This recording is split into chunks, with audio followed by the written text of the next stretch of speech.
Hello students, I welcome you to this history class with me.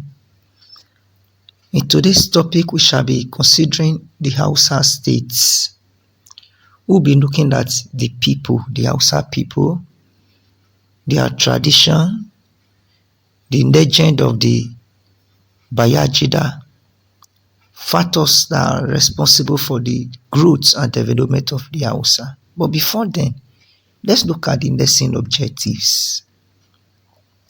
By the end of this class, you should be able to explain the traditional origin of the Hausa people, recount the legend of the Bayajida, state the factors responsible for the growth and development of Hausa states, and lastly, highlight the factors responsible for the fall or collapse of the Hausa states. Now, let's look at the history of the Hausa people. The Hausa people is a group of feudal states in the western Sudan, that is in the northern Nigeria. The Hausa people are found in the northern Nigeria. They are a group of feudal states. When we say feudal state, they are states that has to do with land ownership and control.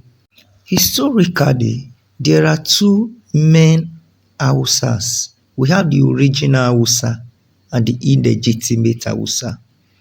The original Hausa states included the Kano, Gobi, Bira, Katsina, Zaria, otherwise known as Zauzau, Daura, and Rano. These 7 original Hausa states are called the Hausa Bokwe, which is 7 original Hausa states. Again, there are the illegitimate Hausa states. There are also another 7 sets, which include the Zamfara, Kebbi, Yauri, Gwari, Jukun, otherwise known as Kwararafa, Nupe, and Ilorin. They are called Hausa Banza, and the word Banza means bastard, which means they are illegitimate Hausas. Now, what is the traditions of the Hausa people? The Hausa people are one of the largest ethnic groups in Africa. They are a diverse but culturally homogeneous people. So let's look at the tradition of the Hausa people. Who are they? Who are these people called the Hausas? Just as I have said, the Hausa people are one of the largest ethnic groups in Africa. Largest in the sense that you can find them in Nigeria, you can find them in Chad, you can find them in Cameroon, in Cote d'Ivoire, in many other countries you can find the Hausa people. They are a large people in the northern Nigeria. Apart from that, the Hausas have diverse culture. They are diverse, but they are culturally homogeneous people. Homogeneous in the sense that they have the same way of life, the same ancestral origin, and the same belief system. So they are a people who are homogeneous, and they are based primarily in the northern Nigeria. But they also have significant number of people that are settled in parts of Cameroon, Cote d'Ivoire, Chad, Togo, Ghana, Sudan, Gabon, and Senegal. So they are spread across many countries in Africa. Now let's look at the legend of the Bayajida. We cannot talk about the Hausa history without the legend of the Bayajida. According to the Bayajida legend, the city-states began with a prince of Bagida who arrived in Daura, the oldest Hausa city-state, and married the queen of Daura town. The Bayajida arrived the city of Daura during a crisis period caused by the mysterious snake called Saki that prevented the people from fetching water from the well in the town.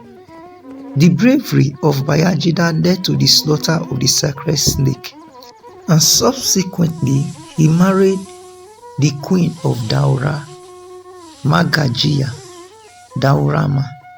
The royal marriage of Bayajida led to the birth of a son called Bawo, who later gave birth to 7 sons, namely Biran, Daura, Kano, Rano, Katsina, Zaria, otherwise known as Zauzau, and Gobi. These 7 sons were the founders of the 7 prominent cities called the Hausa Bokwe, that is the original Hausa. Bayajida legend also revealed that another set of 7 sons were produced by a Gwari woman, Gabagari, whose marriage was claimed to be illegitimate. The 7 children also established states in their names: Zamfara, Kebbi, Gwari, Yauri, Nupe, Ilorin, and Jukun. So let's look at the various factors responsible for the growth and development of the Hausa states. What are the various factors that made the Hausa states to develop? Now we shall be taking them one after the other. First, let's look at the first one, which is soil fertility. The soil in the north-central part of Nigeria was fertile for agricultural practices. The availability of food crops in the area accounted for heavy population flow into the Hausa states. The people cultivated a variety of crops ranging from maize, beans, sorghum, millet, groundnut, locust, beans, and even sweet potato. Again, there is the geographical location of the Hausa. Hausa states were located in the root centers of trans-Saharan trade.